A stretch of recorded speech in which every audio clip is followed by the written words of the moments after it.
Are mirrors actually a portal to another dimension? Are our shadows trying to assassinate us? These are some of the questions that you will find the answer to on This Paranormal Life. Welcome to the podcast. My name is Roy Powers. I'm your host for today, joined by Kit Greer. How you doing, Kit? I'm doing good. I'm really hot. It's really warm in this room. It's really warm in this It's another beautiful day in sunny London. And my heating system's kind of broken, so... Yeah, has it just been like cranked all year? Yes. And this is the first hot day? We were just talking about how scary it would be if your shadow was actually trying to assassinate you. Yeah, Peter Pan style, little like evil bitch shadow. But then I was going to say, because your shadow's not always behind you either, so... Yeah. Sometimes he's one step ahead of you. Ready to trip you up and make you the shadow. That would be it. The shadow would be jealous of your like 3D body, wouldn't he? Yeah, like totally jealous. Or maybe we're the shadow to the shadow. No, we're getting too far away from it. I'm going to move on. Welcome to This Paranormal Life. This is a paranormal podcast where every week we look at a new case study of paranormal activity and as professional paranormal investigators come to a conclusion as to whether or not that case is real. Mm-hmm. We've studied it all, folks. From Bigfoot to Sasquatch to lizard men to aliens. We've done it all. We've seen it all. We've had sex with it all. It's part of the job. 500 cases, yet to be one real. Now today, our story is about the beast. Sorry, the vampire beast. Big difference there. There's a difference. The vampire beast of Bladenboro. That's not a real place. It is absolutely a real place. North Carolina, Bladenboro. Okay. Our story begins in North Carolina in 1954. All right, let's take us there. We're going back in the jazz. machine. Just in the cantina theme tune. I don't know. The prohibition. Yeah. Bathtub gin. It's the 29th of December. It's approaching Christmas. 29th of December? Shit. This was Rory last Christmas. Rory, you didn't get anyone gifts. Christmas is like January, right? It's after Christmas. It's after Christmas. It's nearly the New Year. In the small woodland town of Bladenboro. Still not real. Continue. It's a real... If I say it enough times, it is real. Okay. It's like Bloody Mary. And a local farmer, who we'll call Joe, is out walking with his dogs. Now, it's a beautiful night. Clear skies, bright stars, full moon... Question mark? I don't actually know if it was. I don't know if it was a red sky, demons on blood Earth. Drain. But Farmer Joe is having a lovely evening stroll when all of a sudden, he hears a low, sinister growl coming from the woods. His dogs? No, not his dogs. Farmer Joe is stricken with fear. His dogs even seem afraid. Whoa! But one of them, the bravest of them all, or maybe the most foolish. Chad, the bravest dog of all. A frickin' jock dog. A tough motherfucker of a dog. He did wrestling in college. Till he threw his shoulder, but he always knew he could go pro. He tore his ACL. Now he had the stem cell shot. Calls his stepson a little bitch. Chad, we'll call him Chad. Chad the dog. Chad the dog reluctantly approached the bushes where the noise originated. Mm-hmm. As Farmer Joe's dog approached the bushes, the growling became louder and more aggressive. No. What is this? What's happening? Run, leave the dogs. You can buy new dogs. All of a sudden, out of the shadows, stretched two razor-sharp claws. Whoa! And a pair of teeth that could only belong to a vampire. All of a sudden, Joe watched as his dog was slashed and dragged into the bushes. Oh, Christ. Fearing for his own life, Farmer Joe turned and fled, running through the woods. That's right, Joe. Desperate to get back to the house. He returned home and locked his doors. He's safe for the night. Uh-huh. What are our immediate thoughts here? What are we dealing with? This is terrifying. I'm shivering in my booties. Granted, okay. I spooked the story up a bit. Okay. That was a dramatic It's actually a pretty dry it was a badger. read. It's a children's book. It's a fairy tale. Joe was a pig. It was a wolf. He huffed and puffed. I got a little carried away with the claws, sure. With the slashing and the blades. What are we thinking? So we've talked previously on this podcast about the legend of the Goat Man. Uh-huh. He killed dogs. He was out in the woods, but he had an axe. Well, yeah, a bladey axe. And hooves. Mm-hmm. We're dealing with claws here. We're dealing with vampire teeth. How do you know the vampire teeth? What is the difference between a vampire tooth and a tooth? I guess some sort of holes for siphoning the blood. Yeah. Sharp, what are those called? Incisors. Sharp incisors. But then I guess a lot of cat-like creatures have sharp incisors. I think he was also wearing a tall collar and a cape. He had like that widow's peak, like bad hairline. Oh yeah, the kind of black course. M head. He erected from a coffin before he quickly grabbed the dog.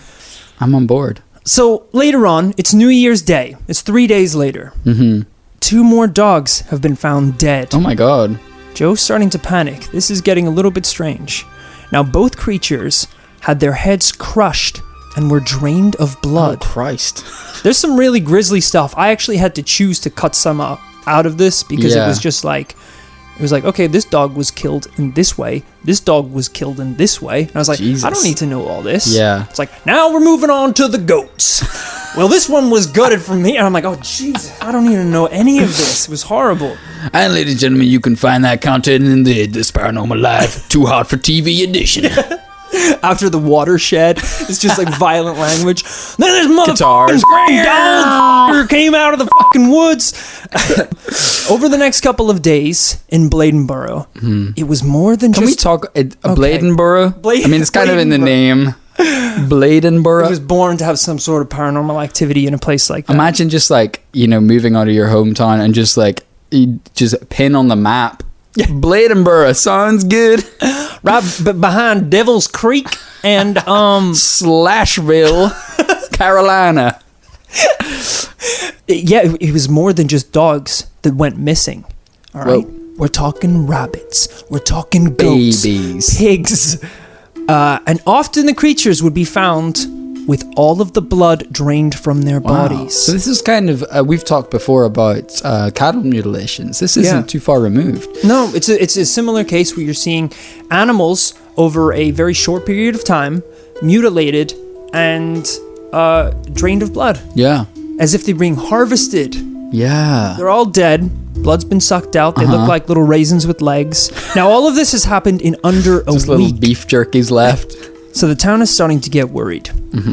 Because how long before this thing gets a taste for human blood? Which we all know is the most delicious blood of all. It's the one filled with Coca-Cola, sugar syrup. Sugary sweets, potato, cheese, and onion. Super tender just from like lying on the couch all day. Oh my God, humans are so delicious. So what do you do in this situation? Well, the mayor of the town, Mayor W.G. Fussell...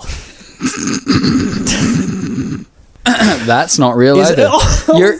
Now, he obviously wants to quieten down all the rumors. Keep everyone in control. You want to get elected next term. You want to get this on the down low. You want to have vampire killings in the low 5th percentile. 100. Do you think when Obama ran for president, he was bragging that he was going to bring back the vampire beast? Of course he didn't. So he obviously wants to quieten down all the rumors, and he assures the citizens that everything is okay. And they believe that it was.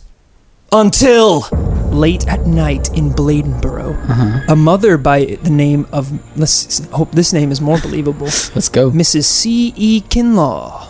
Okay. That's pretty good. She had put her kids to bed, and afterwards she walked outside onto her porch to get some fresh air.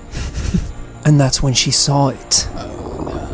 A large, dark beast strolling towards her on all fours. Oh God.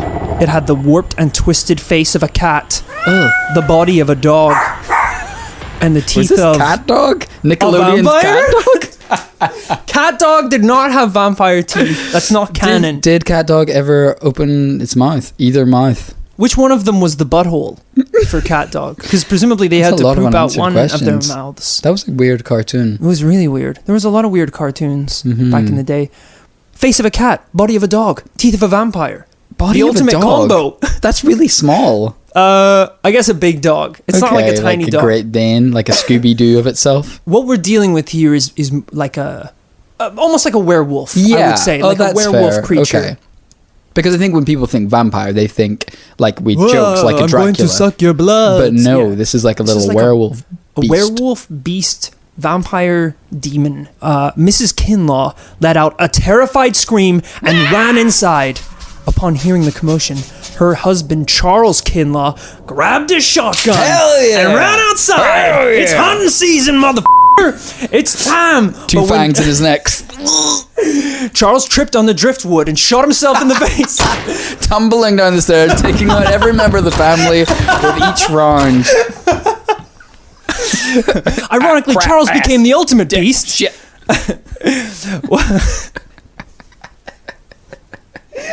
But when Charles reached the yard, the only thing left was the giant cat-like paw prints around his yard. Wow.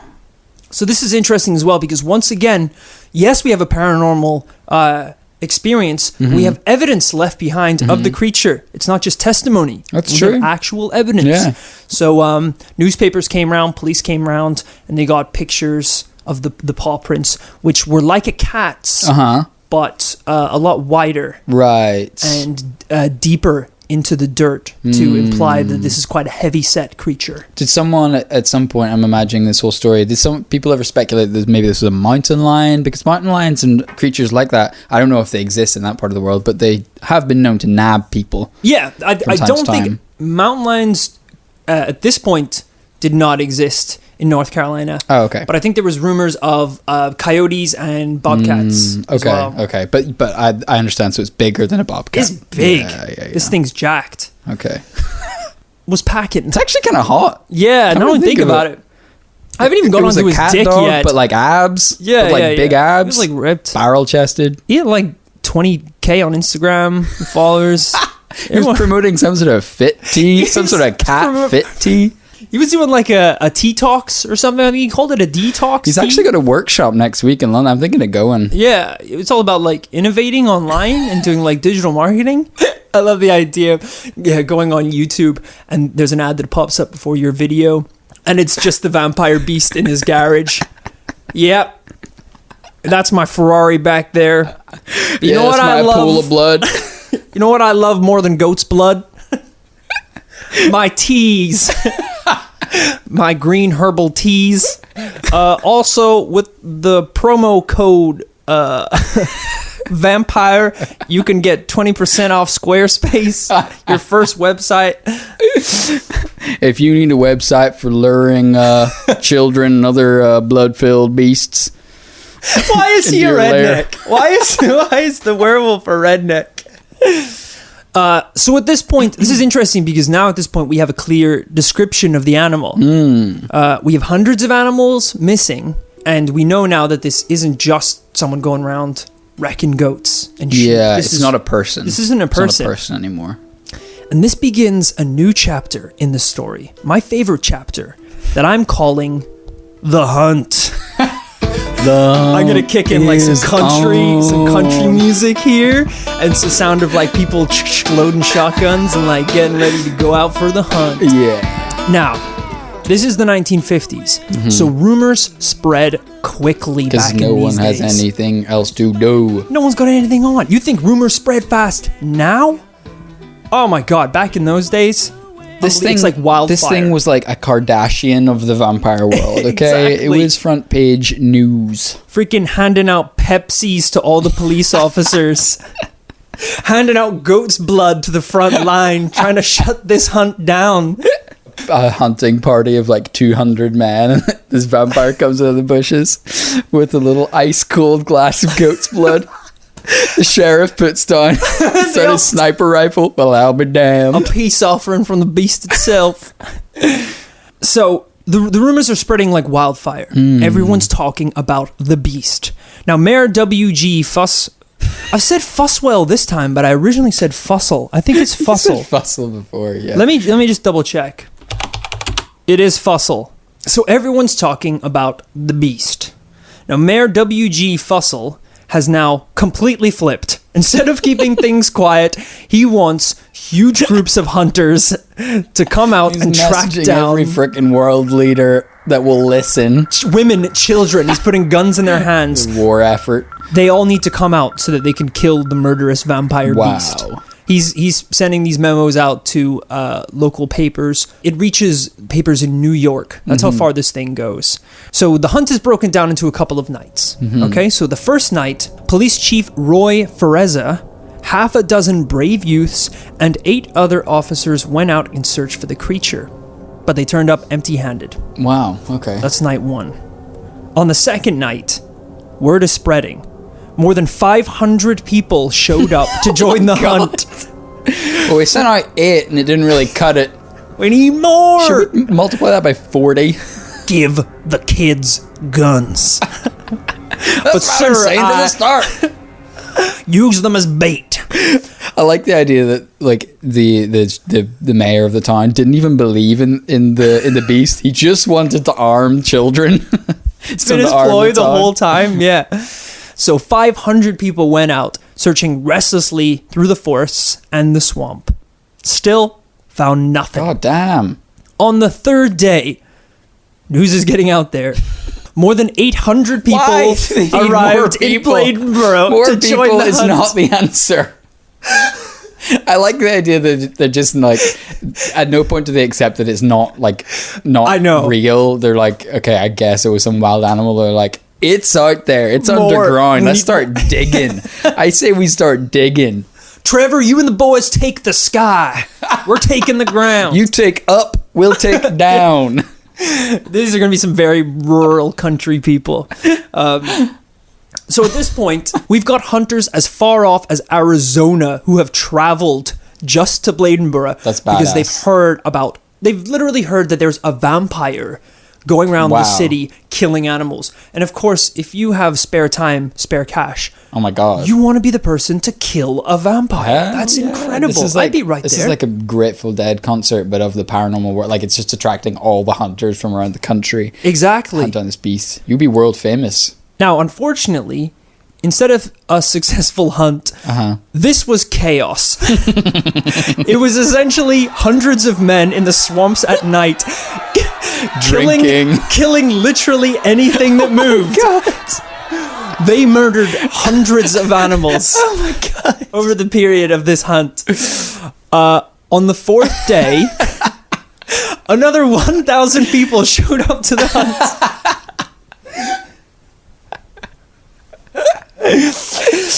At this point, the town had actually gone insane. Everyone was carrying a gun.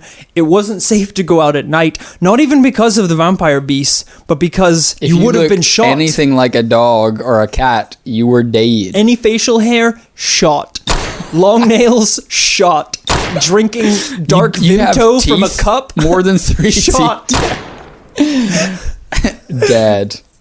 So during this entire process, hunters were literally bringing in roadkill and dead coyotes to the mayor and police chief Fereza, claiming that it was the beast and demanding a reward. How drunk were these men? So drunk.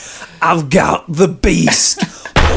Squirrel. Sorry, that is a crow. It's a crow. That's a crow. Jerry, can you go into another crow? Yeah, the 50th. How much for the beast? Yeah, nothing. Nothing, because it's a crow. He just tosses it into a pile of hundreds of crows. We brought its den. That's a bird's nest. I found a beast still in its egg. In egg form. We cannot accept this. Okay. Would you mind if I scrambled the beast egg? You can take the eggs. Had it on toast with a side of beast bacon. Do you have any hot sauce for this beast I'm about to eat? This is what it's come down to. Drunken hunters dropping roadkill on the mayor's desk. I bet he regrets that one. Although, for sure, to come back to the election, definitely the highest approval rating of any mayor. I mean, they probably doubled the population of this town. Oh, absolutely. Hunters. Well, this is part of it, is that I think there are rumors that throughout this whole experience, the mayor was really not helping with clarifying, like breaking down the myth from the reality. So he was really part of the team that was building it up to be this vampire monster. Right. Even going as far as like tell newspapers like, oh yeah, there's spooky things in the woods. Oh, God. Like kind of like fanning that flame. But what we're going to find out is obviously what's happened is that it's gone way too far. Now you'd hope that the police chief, Fereza, would be like with the mayor and be a bit more sensible about this? Absolutely not. At one point, the chief wanted to chain up animals as bait, Jurassic Park style. Literally, he wanted to chain dogs in the woods to lure the creature out until a humane society in North Carolina were forced to step in and stop him. I'm imagining that in this group of like 2,000 drunken hunters, there's about like 50 of the beasts, just also with pitchforks, but no one's noticing. They're just in such a fervor. Yeah, they're kind of like getting close to their little den. It's like, I heard the beast lived in this direction. Like blood from his fangs. Oh, good, nice work, Antonio. You heard the man. Like Antonio's like 12 foot high, hunched over, with like a little girl's head in his backpack. I'll tell you what, Fibonacci is an incredible hunter. I also heard the beast was really cool and had a huge dick. Yeah, I think I heard that too, Antonio. The way I kind of think of Police Chief Faressa is, you know, in those apocalypse movies where you always have the person playing the role of the military chief, where the scientists come in and they're like, look, we know how to beat this guy. We have to use these weapons and this formula. Simple, very straightforward. And the police chief goes, I know how to solve it. It's called napalm. We used it in a little place called Vietnam. Yeah. Here's some science for you. Splitting an atom. How's that to deal with your beasts? Fire kills shit. So Faressa nuked Bladenboro in an attempt also to known kill as the beast. Hiroshima. So meanwhile, while the hunt's going on and the mayor is panicking, local Bladenboro farmer named Luther Davis has joined the hunt for the vampire beast. Of course. Now, obviously, with all these professional hunters out there in the woods, the chance of Luther actually finding the monster was pretty slim. But nonetheless, he set out into the swamp. A brave gent. Very brave gent. Or a fool. Trudging through the muddy waters. He drowned in the swamp immediately. He found the only case of quicksand in North Carolina almost immediately. Why did it have to be quicksand? Trudging through the muddy waters and through the thick bushes, Luther searched deep into the swamp where the other hunters hadn't gone. Before he knew it, he heard strange noises echoing through the trees. The sound of rustling branches and clinking metal. No. Was this the vampire beast? We haven't heard of metal being involved in the story yet. It's true. Unless this is a Maybe ghost he man said some or a dank goat chains. This is one paid beast. Just the clinking of 24 carats. So Luther followed the sounds deep into the swamp until he found the source of it, lying there on the ground, with its leg locked in a bear trap. Oh my god. Luther had found a bobcat. Just a regular old, probably rabies-infested bobcat. That must be the only time that you come across like a wild beast and you're like relieved that it's, you know what I mean? It's like if you ever come across like a wild animal, it's going to be an intense situation. Yeah. How you react to each other. But that's like he thought it was going to be Dracula. Yes. But it was it was a wild cat. It was a bobcat, and not even like a free bobcat, a trapped bobcat. Yeah. So obviously, you know, he's like a farmer. He's a nice guy. You'd think he would let the bobcat go. No, he shot it in the head. Killed it. Better be safe. You know, you don't know if that thing... You don't know Maybe what kind of he can teeth shapeshift. Exactly. Maybe he can shapeshift. Yeah. I don't want to say that actually was the demon. Are you the mayor at this point? Well, look, it's funny you should mention that because, again, things had gotten so out of control that the mayor needed to find a way to shut down the hunt.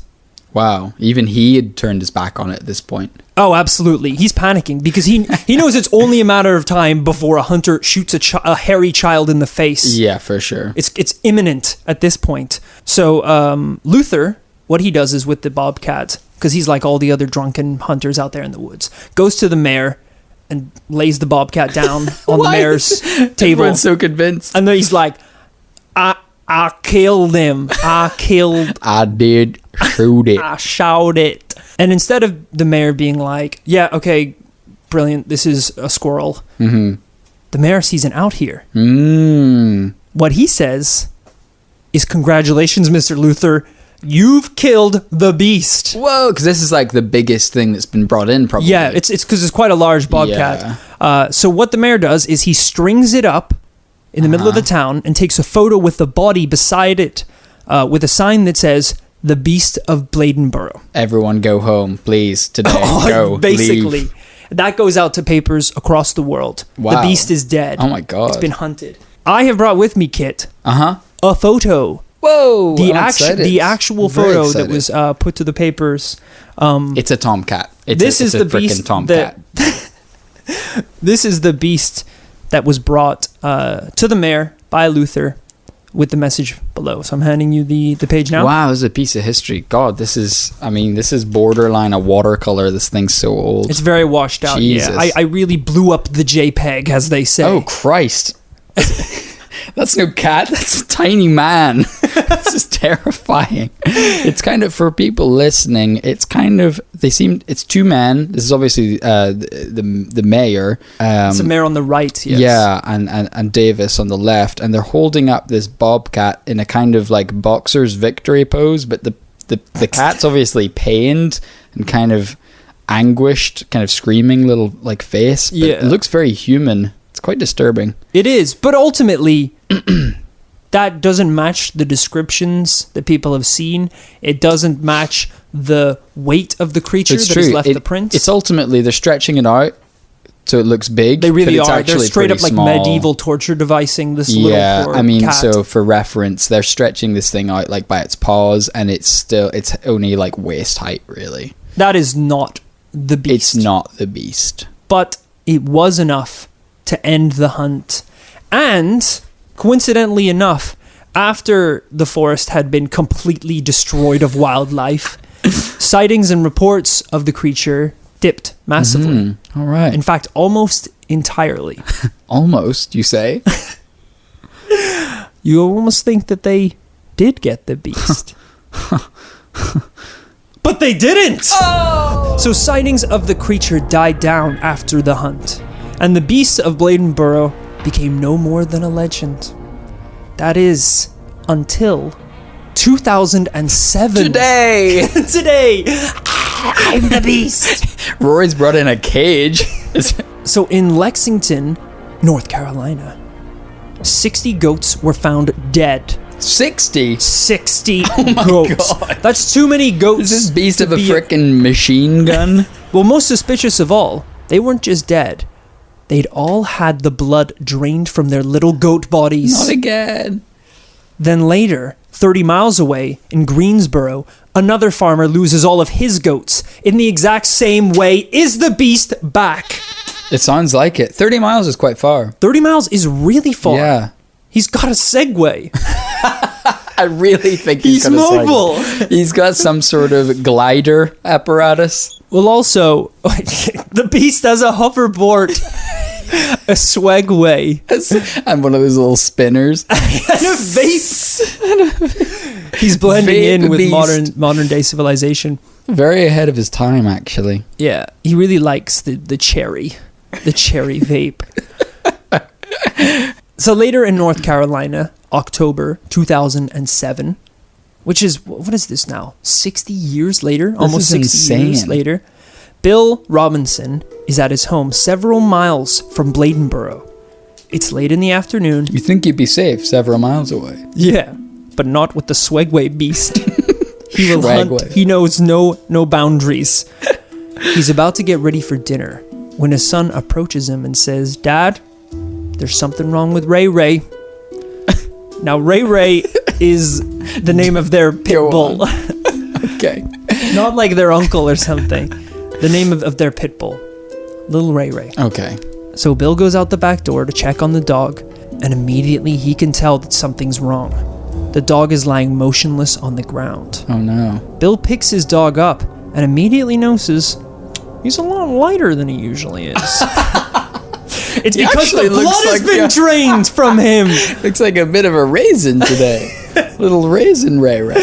It's been drained by a vampire beast, presumably. Can you imagine how scary that would be? You lift up your pet and it's a frickin' raisin of itself. It's and also, drained. like, Bill Robinson, yeah, he's an elderly man. He has a kid, but he wouldn't have been alive or around for the original sightings. Yeah. He doesn't know what this is. Exactly.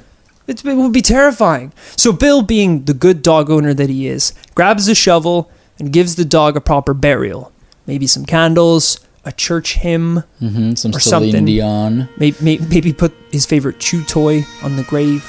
Say a little very prayer. emotional. Good night, sweet Ray Ray. We hardly knew you.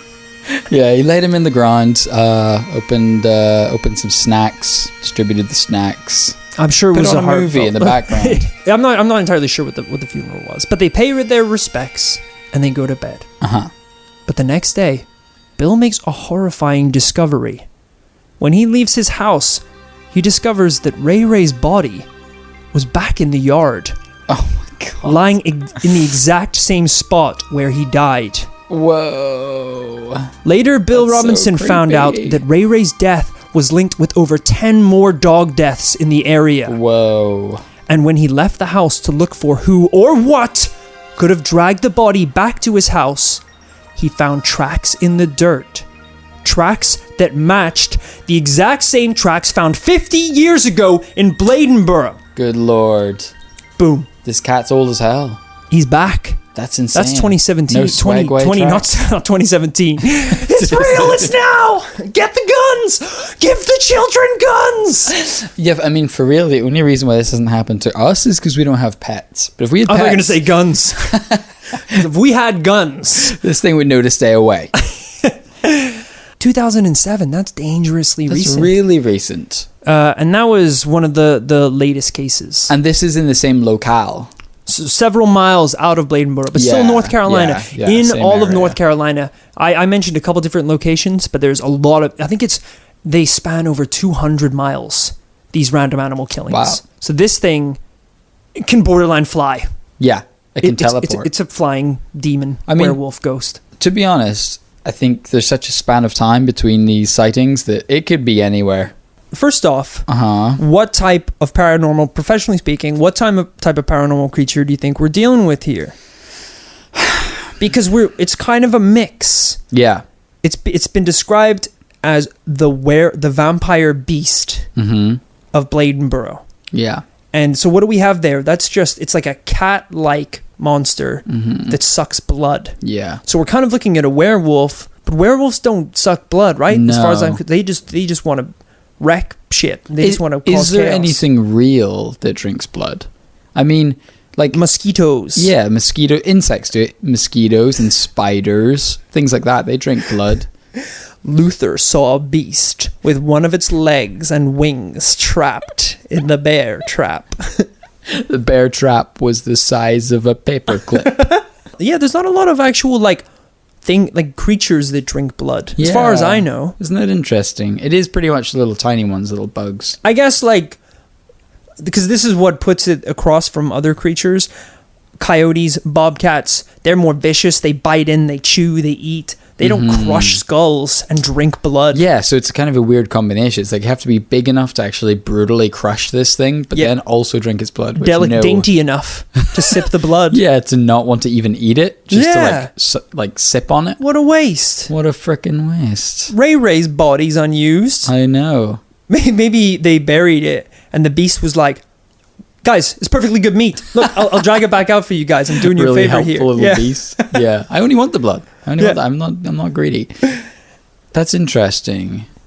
Yeah, so definitely odd. Not your traditional vampire case. No. Or your traditional beast case. No. It's such a strange occurrence. That's why I actually found this one really interesting. And it is interesting that it is tied to such a specific locale. This something. I go for those ones. I like those area. ones. Yeah. Very specific locations. That it hasn't caught on elsewhere. In terms of a conclusion, where do you think you are lying on the side of this? Because we have testimonies and we have a lot of stories, but they're all from the 1950s.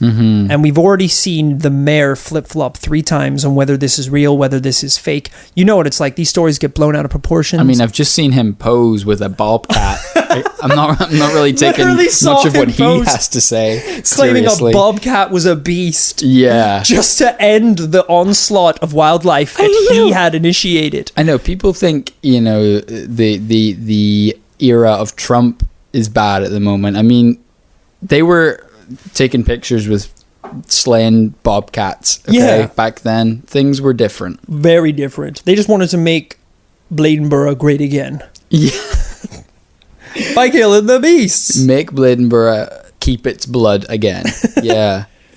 So you know what I mean? We're lacking in a lot of the key factors in terms of believability, which is like DNA, photographs, video, real life testimonies, murder. But it's kind of, but with some of the paranormal cases that we come across, there are, take, we talked about cattle mutilations. Let's look at other UFO phenomena. Look at crop circles. Yeah. And that's one that, yes, this is a very odd phenomenon, but it is very possible for a human to be able to do that. And then you look at motives. Why would they do that? Exactly. Well, they would do it to mess with people.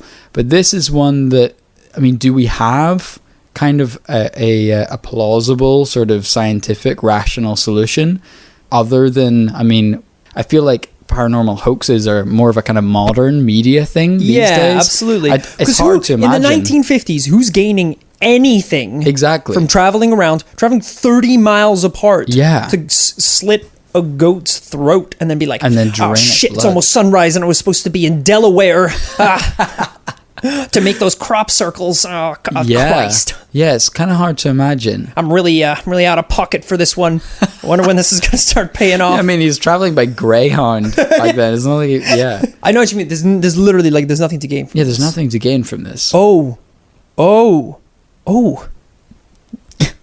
Vampires nibbling on your foot. What if it was the mayor? The Tourism's slow. He wants to drum up excitement about the town.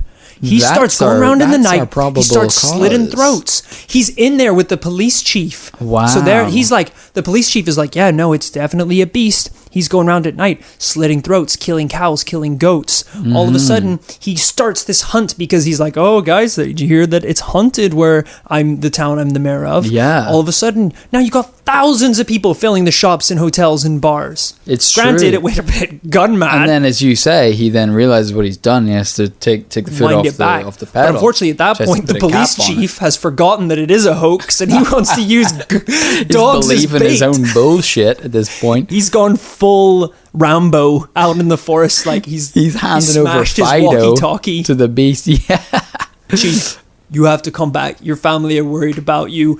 He drank first blood. So the question now is that more likely than there is a vampire cat dog beast roaming South Carolina to this day, potentially? And in terms of a conclusion, I'm going to say, yeah, that is more likely. Yeah, that the mayor just completely hoaxed a paranormal beast in the woods. Yeah. So unfortunately, in terms of the beast of Bladenboro, we're both saying no. We're saying no. Which kind of sucks because it was an interesting case. But I think the lack of evidence here, the lack of hard-hitting DNA and stories is going to chalk it up to a no. What they lacked in science, they made up for in bloodthirsty masses. Yeah. And they didn't find anything. It is funny that the best part of the story is the hunt. Yeah. Not the actual killings at all, but the hunt. I know, it does feel like a real horror movie cliche. It's like, really, if you think about it, we were the beasts all along. Who's the real beast here? 'Twas us. 'Twas us. Credits roll. The vampire beast comes on screen as a credits roll, winks at the camera. You hear the Thriller laugh. So in terms of that latest mystery, that's a double no, unfortunately. Double no. But thank you for joining us. It was a pleasure. It's always been a pleasure. It's always has been. Never will be. Draws a gun. Oh my God. Shoots both of us. I think this is our first podcast that we've done actually since it's launched. Yeah. Because obviously, in turn, took a little break. Because of preparation for the launch, we obviously pre-recorded a bunch of episodes to kind of hit the ground running. But now the podcast we is actually launched. recorded those when we were, 15, 16? 15. We're now 46 and 48, respectively. Yeah. It's been really fun. It's been really exciting to launch the show. Feedback's been really good. Yeah, thank you so much for everyone just supporting and leaving nice reviews and giving us the criticisms that I really appreciate that. Dad? If you could just stop. Just stop. How's your podcast going, Dad? Huh? Did you ever wonder that? Dad? London's expensive. Wait, he's actually 3 in all podcasts. He's ranked 3rd. Yeah, Shit. with his podcast, My Son's a Bitch. How does he have this many subscribers? Number 1 in comedy. I can't believe it. How is this possible? I know, he's plugging Squarespace for millions off my shit life. I know. Number 2, my dad wrote a porno. Number 1, my son is a bitch. My son's a bitch. The number 1 podcast in the country. So thank you for joining us. Thank you for supporting us. If you have any paranormal stories of your own or any particular that you want us to investigate, please email us in at thisparanormallifepodcast@gmail.com. And as always, to keep us climbing in the ranks, the competitive ranks, pop onto iTunes and give us some reviews, hopefully good. Thank you for listening, and we'll be back again very soon. Goodbye.